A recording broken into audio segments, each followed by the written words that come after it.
Okay, Andy, so we are near the launch date of Shadows of War. Yeah. What can we expect of the game? So this time around, obviously, the big main thing that we've expanded upon is the Nemesis system. You know, we've got a ton of great stuff in there. We've built upon our story in a much bigger way, in ways that we just couldn't before. Our combat system has been improved tremendously. The movement system, the UI, the animations, every single part of the game has been really dialed up and made much more gorgeous, much prettier, much more diverse. But also, too, again, you know, with something like the Nemesis system, we wanted to make sure that we could really build on every single opportunity for a player to have a story entirely their own. You know, last time it was all about these really intense stories of bloodshed and revenge, with that nemesis that would hunt you down several days later across a different region. He would call you out because you threw him in a fire, and he's got this big, huge fire skull, and he's got flaming weapons, and he's just embraced that entire way of life and everything. So taking that and building upon it to provide new combat classes, so that way the opportunities you have when you're fighting against these guys gets more interesting and more challenging in really fun ways, adding a lot more personalities to them, so they're not just, you know, so we can expand upon it in so many ways and provide them so many different opportunities to expand upon on their own, to add these tribes into Mordor as well, which basically become these subcultures within every single zone. You know, depending on the overlord who's in charge of a fortress, it's going to completely change the entire region, the missions available, the ambient life, the things that the orcs are discussing out in their everyday life. And so as we kind of built upon that, and we knew that a big component of Shadow of War was going to be building your own army, it was also going to be a part where we had to expand the follower system. You know, last time you could dominate guys, add them to your army, send them on missions, and that was usually about the end of that story. And so now this time they're going to remember those interactions they have with you. They're going to remember that you were there to help them out on a duel. They're going to remember that when they were bleeding out in the middle of the battlefield, you were there to save them. And they're going to maybe try and return that favor and help you out and fire a bow or bolts from their crossbow across an entire fortress to make sure they get that guy who's got you down on one knee who's about to kill you. And then, too, even taking that one step further, you know, you're out there with these assault leaders, these guys you fought tooth and nail with, side by side, in all these missions. They're about to be executed, and you're there to save them at the last minute. They're out on a beast hunt, and they're fighting a big, huge Graug, and you help them take it down.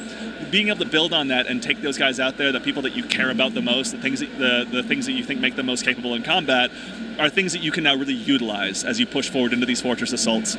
And you maybe install one of your own assault leaders as the overlord of that fortress. It's going to completely change the look of the fortress. It's going to change its function in many ways too. You know, if you have a member of the Marauder tribe in charge, they're going to be obsessed with loot and gold and grog, and they're going to go ahead and have big, huge chests of Mirian that you can loot to try and keep fueling your war efforts, so you can keep getting more assault upgrades or defensive upgrades to that end as well if someone tries to have another attack and you want to repel it in your own fortress. Or if it's a member of the Machine tribe, there's going to be big, huge smokestacks popping up across the region as they fuel the fires of war. Yeah, exactly.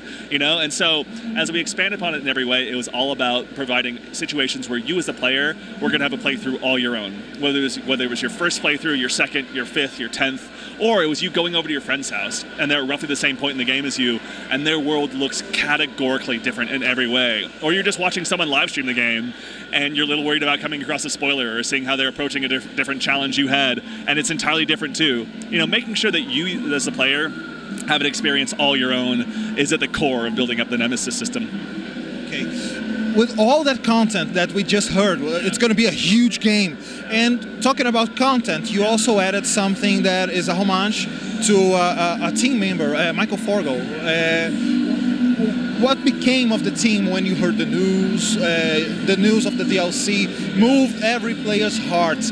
How do you come with that idea? You know, honestly, Forgy was such a dear friend to the entire studio. He was the kind of, like, honestly, Shadow of Mordor wouldn't have been the game it was without him there. You know, he was the kind of guy that no matter how much of his time you needed, if it was Friday night at 7 p.m. and you needed to bother him for 2.5 hours, he would sit there in his office with you and work through whatever problem you had and make sure that you were listened to and that you were taken care of. And so really we were just trying to make sure we could do whatever we could to help him and his family out. They've been such an incredibly integral part to helping this game become what it is, having the support of his family too, you know, him having the support of his family, and then just doing whatever we could to support him.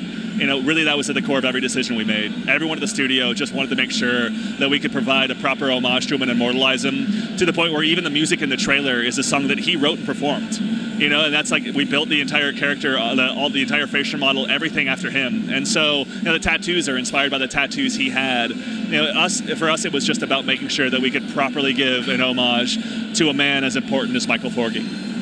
No, really, it was a beautiful story. Thank you for telling us, okay? Yeah, Thank you for the interview. Of course, thank you. É notícia, tá no Plox.